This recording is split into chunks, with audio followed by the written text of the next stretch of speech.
إن الحمد لله نحمده ونستعينه ونستغفره ونعوذ بالله من شرور أنفسنا ومن سيئات أعمالنا من يهده الله فلا مضل له ومن يضلل فلا هادي له أشهد أن لا إله إلا الله وحده لا شريك له أشهد أن محمدا عبده ورسوله أما بعد اللهم صل على محمد وعلى آل محمد كما صليت على إبراهيم وعلى آل إبراهيم إنك حميد مجيد اللهم بارك على محمد وعلى آل محمد كما باركت على إبراهيم وعلى آل إبراهيم إنك حميد مجيد أعوذ بالله من الشيطان الرجيم بسم الله الرحمن الرحيم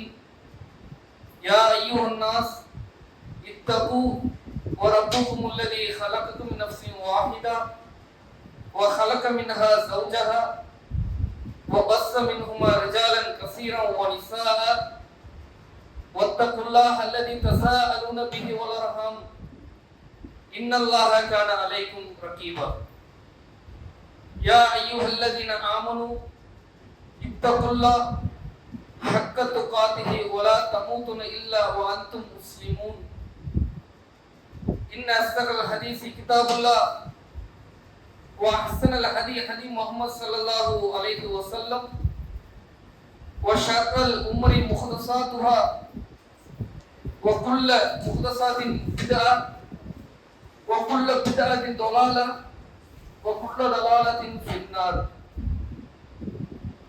வார்த்தைகளிலே சிறந்தது அல்லாஹ்வுடைய வார்த்தையும் அல்லாஹ்வுடைய அந்த வேதமும் வழிகாட்டுதலிலே சிறந்தது அல்லாஹ்வுடைய தூதர் நபிகள் நாயகம் ஸல்லல்லாஹு அலைஹி வஸல்லம் அவர்கள் நமக்கு காட்டி தந்த வழிகாட்டுதலும் வழிமுறைகளும் மார்க்கத்தில் மிகவும் கெட்டது, மார்க்கத்தில் புதிதாக பின்பற்றக்கூடிய புதிதாக செயல்படுத்தக்கூடிய, அதாவது நபிகள் நாயகம் ஸல்லல்லாஹு அலைஹி வஸல்லம் அவர்கள் நமக்கு காட்டி தராத எந்த ஒரு செயலாக இருந்தாலும் சொல்லாக இருந்தாலும் அங்கீகாரமாக இருந்தாலும் அவை மார்க்கம் என்று பின்பற்றினால் அவை அனைத்தும் பித்அத் என்றும், பித்அத் என்றால் வழிகேடு என்றும், வழிகேடு உங்களை நரகில் கொண்டு போய் சேர்க்கும் என்று அல்லாஹ்வுடைய தூதர் ஒவ்வொரு முறையிலும் இதை மக்களுக்கு எச்சரித்து வந்தார். அதை நினைவூட்டும் வண்ணமாக உங்களுக்கும் எனக்கும் அல்லாஹ்வுடைய சாந்தியும் சமாதானமும் உண்டாகட்டும் என்று கூறி என்னுடைய இந்த ஜும்மா உரையை நான் ஆரம்பம் செய்கின்றேன். இந்த உலகத்துல வாழக்கூடிய மனிதர்கள் ஒரு நாள் என்ன செய்யப்படுறோம், மரணிக்க தான் போறோம். அவர் மரணித்துவிட்டால் அவருக்கு என்னது, இந்த உலகத்துல உள்ள எந்த ஒரு நன்மையும் செய்ய முடியாது, எந்த ஒரு தீமையும் செய்ய முடியாது. அவர் செய்த செயல்கள் அனைத்துமே என்ன செய்யப்பட்டது, அவர் மரணிச்சதுக்கு அப்புறம் தடுக்கப்பட்டது. அதுக்கப்புறம் என்னது, அவர் மறுமையில் தான் என்ன செய்யப்படுவார், எழுப்பப்படுவார். அப்ப அல்லாஹ் என்ன சொல்றான்னா, ஒரு மனிதன் மரணித்த பிறகு அவன் மறுமையில் எப்படி எழுப்பப்படுவான் அப்படின்னு சொல்லிட்டு அல்லாஹ் சொல்றான். அவன் எழுப்பப்படும் போது அவன் சாட்சியாளர்களோடு எழுப்பப்படுவான். இந்த உலகத்துல நம்ம வாழ்றோம்ல, இந்த உலகத்துல வாழக்கூடிய மனிதன் ஒரு என்ன செய்யறான், நன்மையான காரியங்களும் செய்வான். அதே போல தீமையை செய்யக்கூடிய மனிதனும் இந்த உலகத்துல என்ன செய்யறான், இருக்கதான் செய்யறான். அப்ப இந்த தீமையை செய்யக்கூடிய மனிதன் சாட்சி இல்லாட்டி என்ன செய்வான், அவன் இந்த உலகத்துல விட என்ன செஞ்சுக்கலாம், தப்பிச்சுக்கலாம். சாட்சி இல்ல, யாருமே பார்க்கல, நம்ம என்ன செஞ்சுக்கலாம், இந்த தவறு செஞ்சிடலாம். தனிமையில இருக்கும் இந்த தவறு செஞ்சுக்கலாம். நம்ம என்ன செய்யலாம், திருடுனா யாரும் பார்க்க மாட்டாங்க, நம்ம என்ன செஞ்சுக்கலாம், திருடிக்கலாம். ஏன், இந்த உலகத்தில் சாட்சி இல்லை என்றால் அவன் என்ன செய்யறான், அவனோட உள்ளம் அந்த பாவத்தை செய்ய அவனை என்ன செஞ்சிருது, தூண்டிரு. ஆனா அல்லாஹ் என்ன சொல்றான், மறுமையில் இவன் எழுப்பப்படும் போது சாட்சியாளர்களோடு எழுப்பப்படுவான். அவன் என்ன பாவம் செய்தானோ, என்ன நன்மை செய்தானோ அதற்கு அவன் அந்த மறுமையில் எழுப்பப்படும் போது அதற்கான சாட்சியாளர்கள் அவன் கூட என்ன செய்வாங்க, வருவார்கள் என்று என்ன செய்யறான் அல்லாஹ் திருமறை குர்ஆன்ல சொல்லி காட்டுறான். 50வது அத்தியாயத்தில் 20வது வசனத்தில் அல்லாஹ் சொல்றான், ஒன் நுஃபிக சூர், இந்த சூர் என்ன செய்யப்பட்டது, ஊதப்பட்டு விட்டது. وذلك يوم الوعيد. அல்லாஹ் வாக்களித்தானே அந்த நாள் இந்த நாள் தான். இந்த சூர் ஊதப்பட்ட நாள் இருக்கே, அல்லாஹ் சொன்னானே ஒரு நாள் வரும் மறுமை நாள்னே, அந்த மறுமை நாள் இந்த நாள் தான். அந்த சூர் என்ன செய்யப்பட்டு விட்டது? சூர் ஊதப்பட்டு விட்டது. நம்ம எல்லாம் பாருங்க, இந்த உலகத்துல வாழும்போது என்ன நினைக்கிறோம்? மறுமை நாள் தானே, இப்ப வரப்போகுது, அதுக்கு என்னது இன்னும் நாள் இருக்குன்னு நினைச்சுக்கிட்டு இருக்கிறோம். ஒரு உதாரணம் சொல்றேனே, நம்ம வாழ்க்கையில ஒரு 60 வயசு நபர்கிட்ட போய் கேளுங்களேன், உங்களுடைய வாழ்க்கை எப்படி ஓடுச்சுன்னு.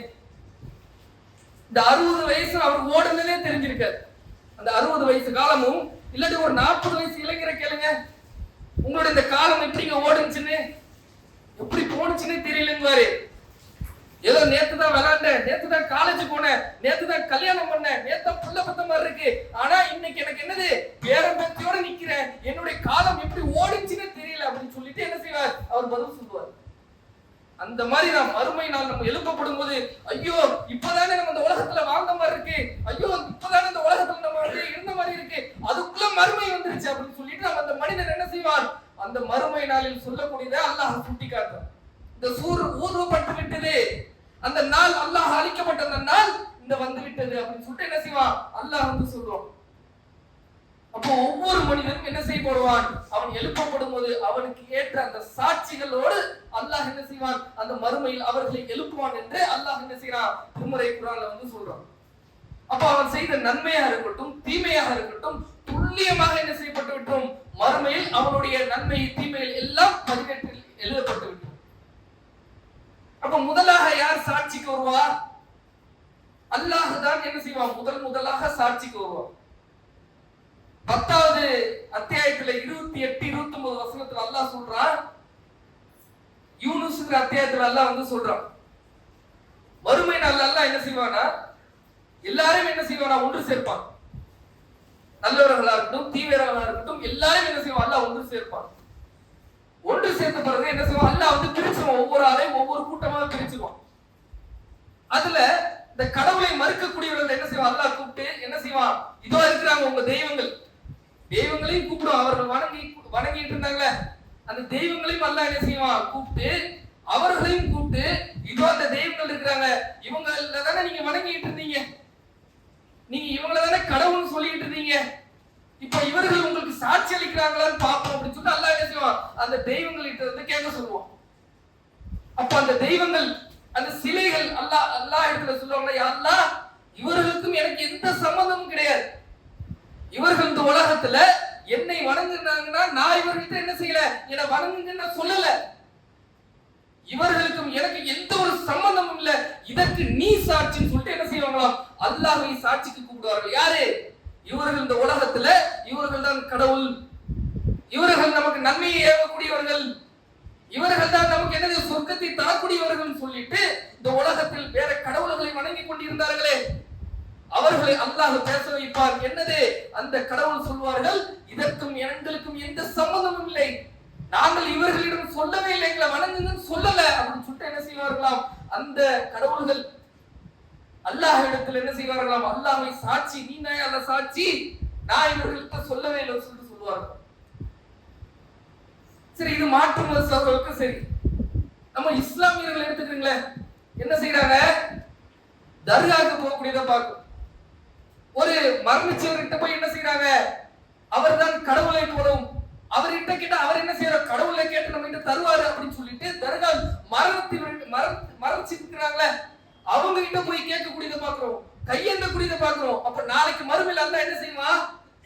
அந்த இறந்து போனார்ல நல்ல அடியான், அவர் நல்ல அடியாராக இருந்திருந்தால் அவரை கூப்பிட்டு அல்லாஹ் என்ன செய்வான்? கேட்பான், உன்னை வணங்குனாங்களே, உன்னுக்கு என்ன செஞ்சாங்க? உன்னுடைய கபர்ஸ்தானுக்கு வந்து உன்னை வந்து வணங்குனாங்களே, உன்ன இடத்துல கையேந்தினாங்களே, அப்ப இவர்களுக்கு நீ சாட்சி சொல்றியான்னு கேட்கும்போது அந்த மனிதர் சொல்லுவாராம், இல்லை, எனக்கும் இவர்களுக்கும் எந்த ஒரு சம்பந்தமும் இல்ல, இவங்க கிட்ட நான் என்ன செய்யல, நான் மரணிச்சதுக்கு அப்புறம் என்னுடைய கபர்ஸ்தானை நீங்க வணங்குங்க சொல்லல, என்னிடத்துல கையேந்துங்க சொல்லல அப்படின்னு சொல்லிட்டு என்ன செய்வார்? அந்த மனிதர் அல்லாஹ் இடத்துல சொல்லுவார்.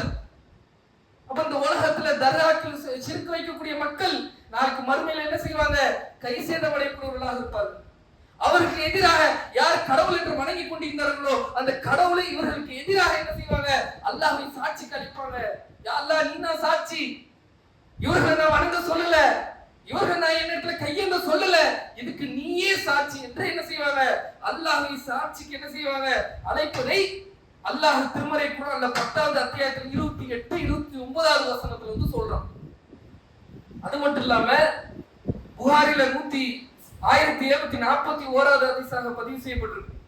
அபூபக்கர் சித்திக் ரலியல்லாஹு அன்ஹு அறிவிக்கிறார், அல்லாஹ்வுடைய தூதர் என்ன செய்யறாங்கன்னா துல்ஹஜ் 10ஆம் நாள் என்ன செய்யறாங்கன்னா மக்களுக்கு மத்தியில வந்து உறுதி கடைசி உறுதி நிகழ்த்திட்டு இருக்கிறாங்க. அப்ப துல்ஹஜ் 10ஆம் நாள் என்ன செய்யறாங்க, அல்லாஹ்வுடைய தூதர் அந்த சஹாபாக்கிட்ட வந்து கேக்குறாங்க மக்கள் இடத்துல, இன்றைய நாள் என்ன நாள் தெரியுதான்னு கேக்குறாங்க. அப்ப மக்கள் சொன்னாங்க, அல்லாஹ்வின் தூதரை நீங்களும் அல்லாஹ்வுமே இதை அறிந்தவர்கள் அப்படிங்கிறாங்க. அப்ப அல்லாஹ்வுடைய தூதர் சொல்றாங்க, இன்றைய நாள் தான் துல்ஹஜ் 10ஆம் நாள், இதுதான் எனது புனிதமிக்க நாள் அப்படிங்கிறாங்க.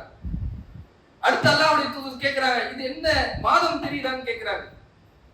அதற்கும் என்ன சொல்றாங்க, அல்லாஹ்வின் தூதர் நீங்களும் அல்லாஹ்வுமே அறிந்தவர்கள் சொல்லும்போது அல்லாஹ்வுடைய தூதர் சொல்றாங்க, இதுதான் புனிதமிக்க மாதம் அப்படிங்கிறாங்க.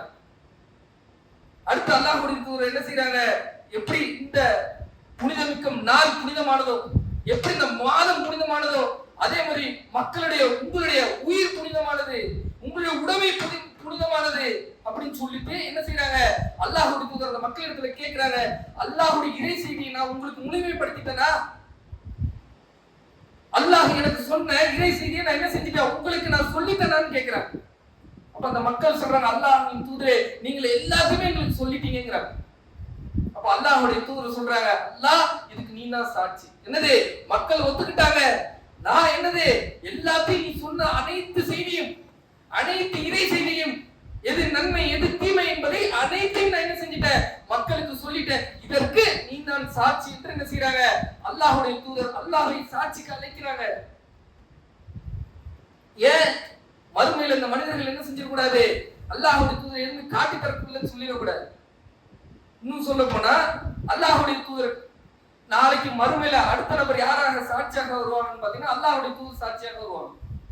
எப்படி அல்லாஹ் சாட்சியாக வந்தானோ அதே மாதிரி அடுத்து யாரு, மறுமையில அல்லாஹ்வுடைய தூதர் சாட்சியாக இருப்பார்கள். யாருக்கு, அல்லாஹ்வுடைய தூதர் சொல்றாங்க, புகாரில 3339வது ஹதீஸாக பதிவு செய்யப்பட்டிருக்கு.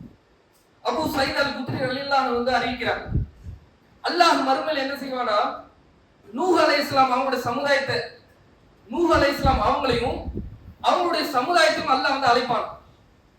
அப்ப நூஹ் அலைஹிஸ்ஸலாத்தை வந்து அல்லாஹ் கேட்பானா, நூஹே உங்களுக்கு, அதாவது உங்களுடைய சமுதாயத்துக்கு நீங்க வந்து என்னுடைய இறை செய்தி நீங்க கொண்டு போய் சேர்த்தீங்களான்னு கேட்பாங்க. அப்ப நூஹ் அலைஹிஸ்ஸலாம் சொல்லுவாங்களா, அல்லாஹ் யா அல்லாஹ் நீ சொன்ன அனைத்து இறை செய்தியும் நான் என்ன செஞ்சிட்டேன், மக்களுக்கு மத்தியில எடுத்து சொல்லிட்டேன் அப்படிங்குவாங்க.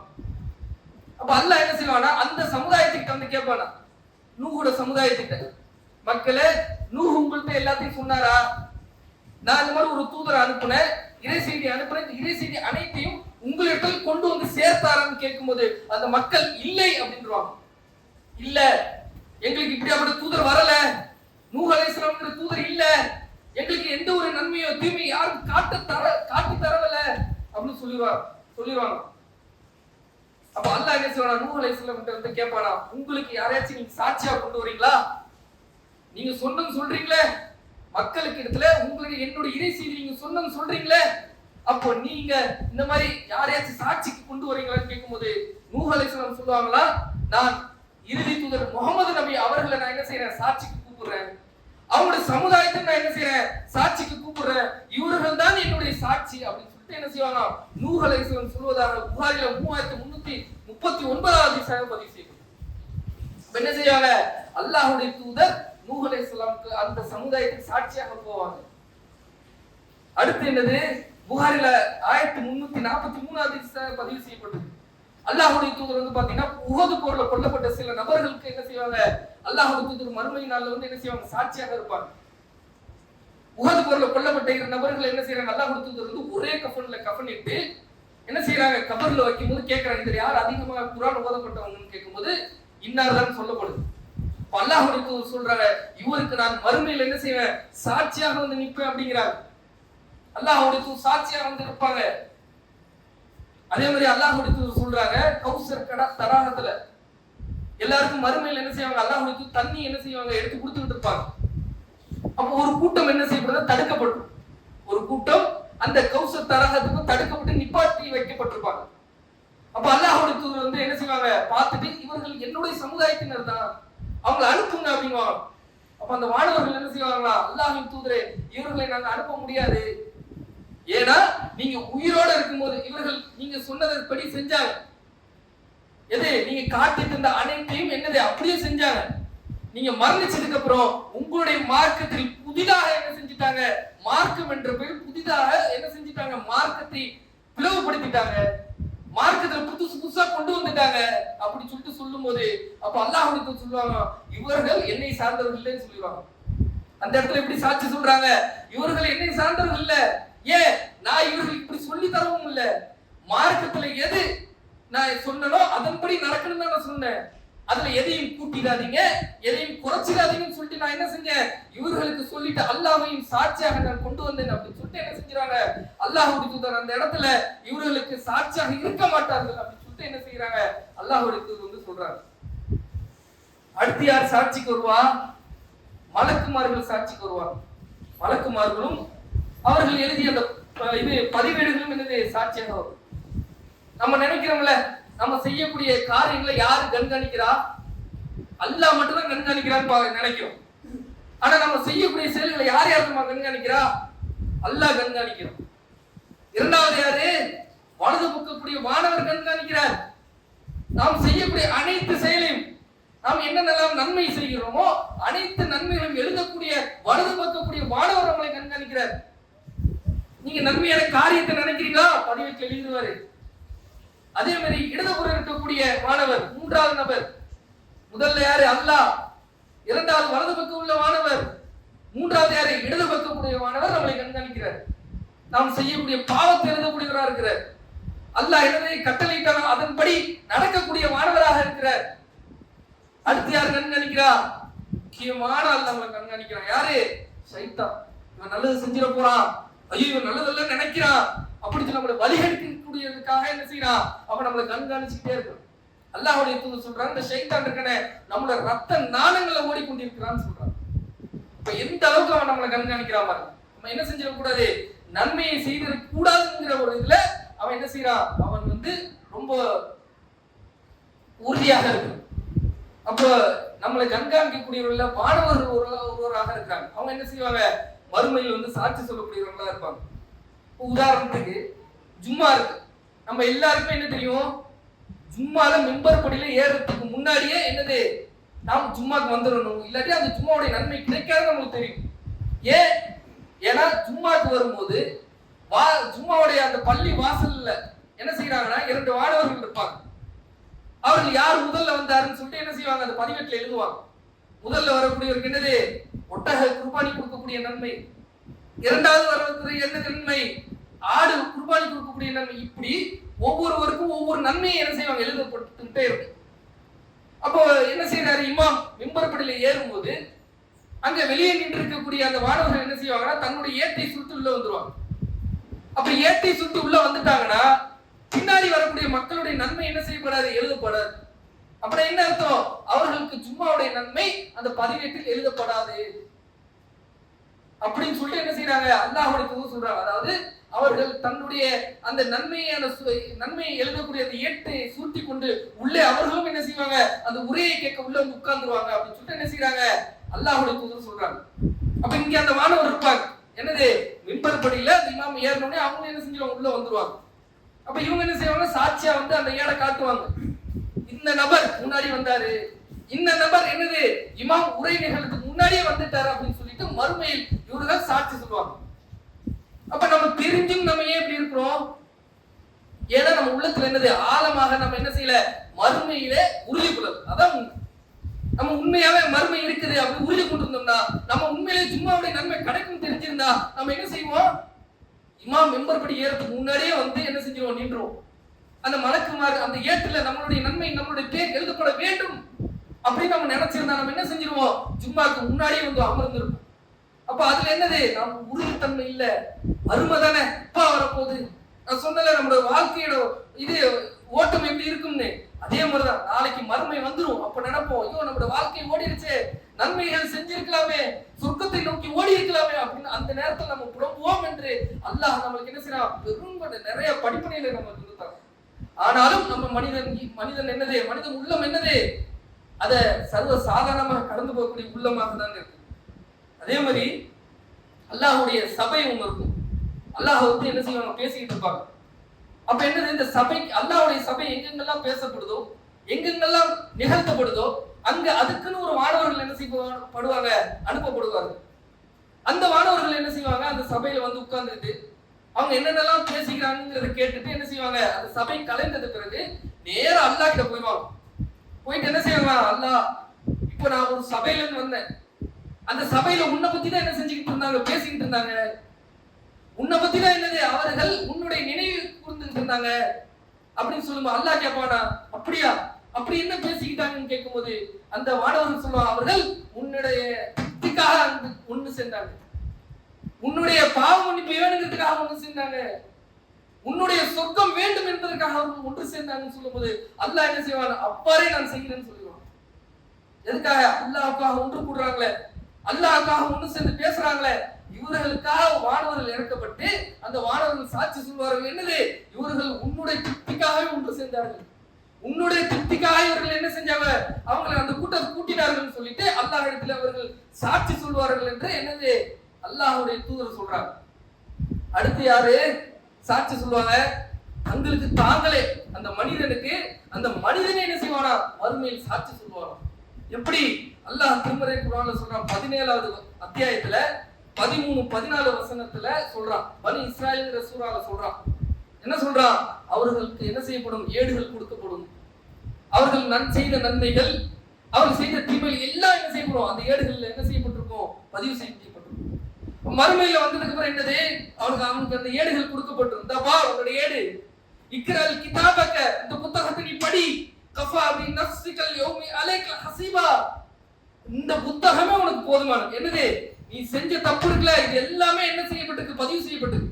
நீ அதை படிச்சு பார்க்கும்போது தெரிஞ்சிடும், ஐயோ நான் செஞ்ச எல்லாமே இதுல பதிவு செய்யப்பட்டிருக்கேன், நான் செஞ்ச எல்லா சின்ன சின்ன பாவம் வரைக்கும் என்ன செய்யப்பட்டிருக்கு, இந்த ஏட்டுல பதிவு செய்யப்பட்டிருக்கேன் அப்படின்னு நீயே என்ன செஞ்சிருவோம், உள்ளத்துல இதெல்லாம் நான் செஞ்சேன் அப்படின்னு நீயே ஒத்துக்குருவ அப்படின்னு சொல்லிட்டு அல்லாஹ் என்ன செய்யறான், இந்த ஏடு உனக்கு போதுமானது, வேற யாரும் சாட்சிக்கு வேணும், ஏன்னா உன்னோட உள்ளம் உனக்கு தெரியும் தானே. இந்த ஏட்டை நீ பார்க்கும்போது உனக்கே தெரிஞ்சிடும், இந்த பாவங்களை செஞ்சேன் அப்படின்னு நீயே ஒத்துக்குருவ அப்படின்னு அல்லாஹ் என்ன செய்யறான், திருமறை குர்ஆன்ல சொல்றான். இந்த ஏடு உனக்கே போதுமானது, வேற யாரும் சாட்சிக்கு வேணாங்கிறத அல்லாஹ் என்ன செய்யறான், இந்த திருமறை குர்ஆன்ல வந்து சொல்லி காட்டும்.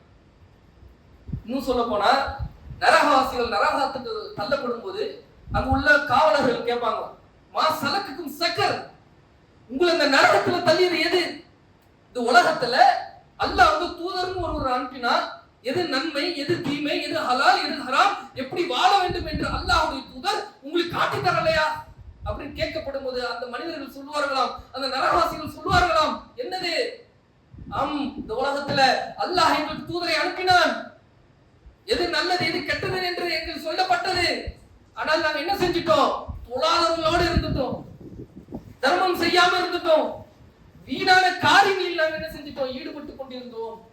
அது மட்டும் இல்லாமல் நாங்கள் இந்த மறுமையை நம்பாமல் மரணம் வரைக்கும் இப்படி இருந்துட்டோம். எதை, மறுமை இன்னைக்கு வரப்போகுது, நாளைக்கு ஒரு கடைசியா நானும் மரணிச்சுட்டேன், மறுமையும் வந்துருச்சு, என்னது, என் வாழ்க்கையை நானே வீணடிச்சுட்டேன்னு சொல்லிட்டு இந்த மனிதன் நாளைக்கு மறுமையில் புலம்புவான் என்று அல்லாஹ் நமக்கு முன்கூட்டியே எச்சரிக்கை.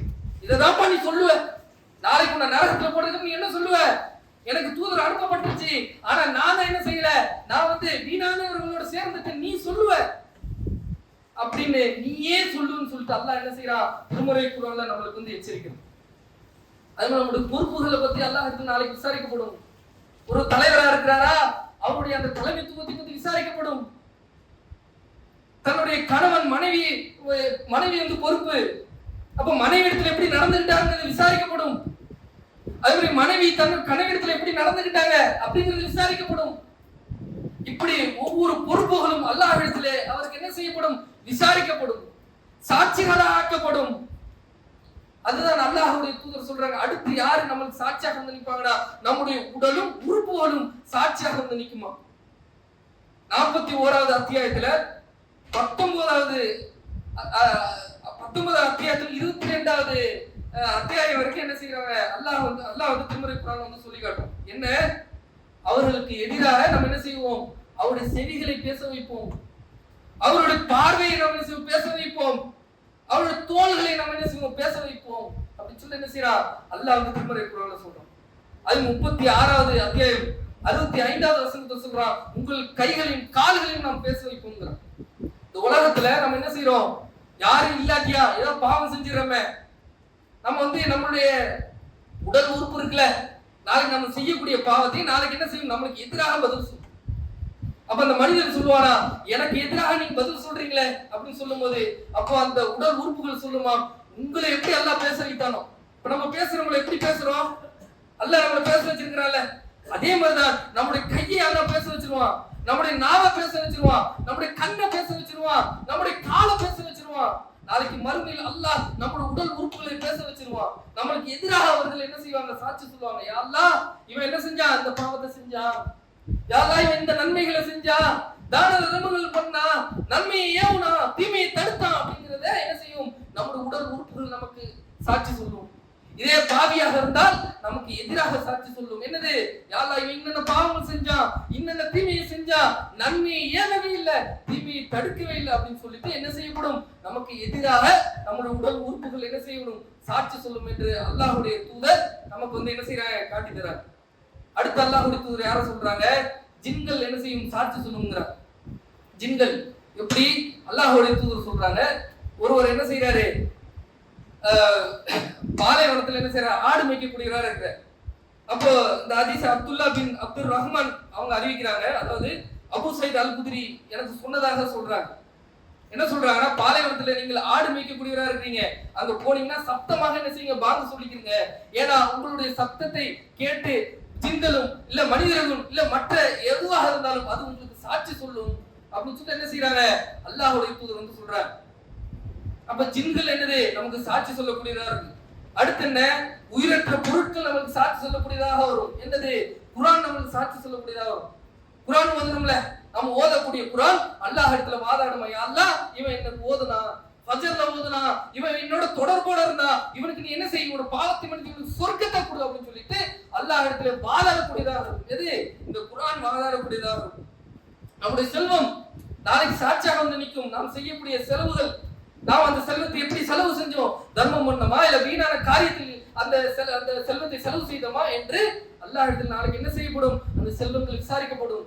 அந்த செல்வங்கள் நமக்கு எதிராக சாட்சி சொல்லும். நாம் அந்த செல்வத்தை நல்ல முறையில் செலவு செஞ்சால் நமக்கு நன்மையாக சாட்சி சொல்லும், இல்லை என்றால் நமக்கு எதிராக சாட்சி சொல்லும். அப்போ வரக்கூடிய காலங்களில் நாம் என்னது, நாம் மறுமை நாளை நம்ப வேண்டும். அந்த மறுமை நாள் எப்ப வேண்டாலும் நமக்கு வரலாம். அதுக்குள்ள நம்ம என்ன செய்யணும், அதிகமாக நன்மையை செய்ய வேண்டும். நமக்கு வரக்கூடிய சாட்சிகள் நன்மைக்காக சாட்சிகளாக இருக்க வேண்டும் என்று நாம் அளவுக்கு அதிகமாக நன்மையை செய்யக்கூடியவர்களாக இருக்க வேண்டும் என்று கூறி என்னுடைய இந்த முதல் உரையை நிறைவு செய்கிறேன்.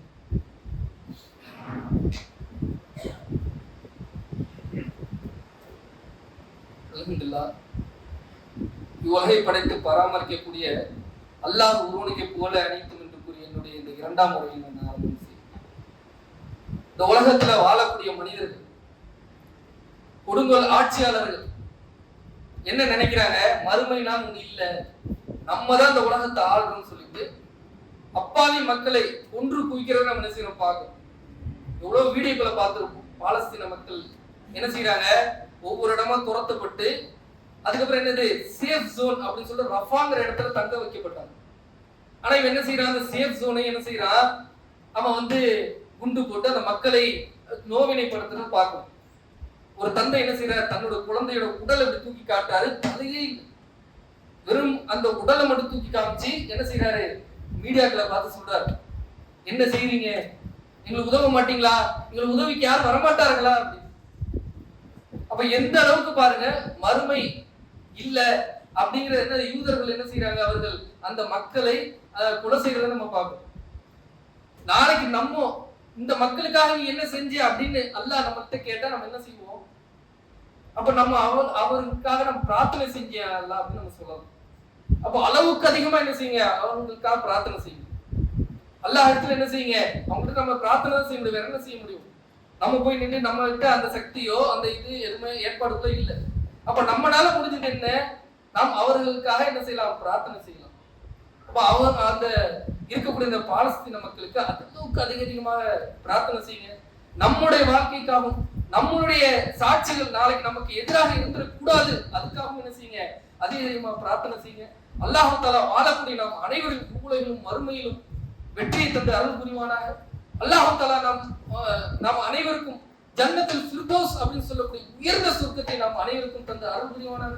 அல்லாஹ் தஆலா நம் அனைவருக்கும் வெற்றியை தந்து அருள் புரிவானாக என்று அல்லாஹ்விடத்திலே பிரார்த்தனை செய்தவனாக என்னுடைய ஜும்மாவை நிறைவு செய்கின்றேன். வாஹிதானா அல்ஹம்துலில்லாஹி ரப்பில் ஆலமீன்.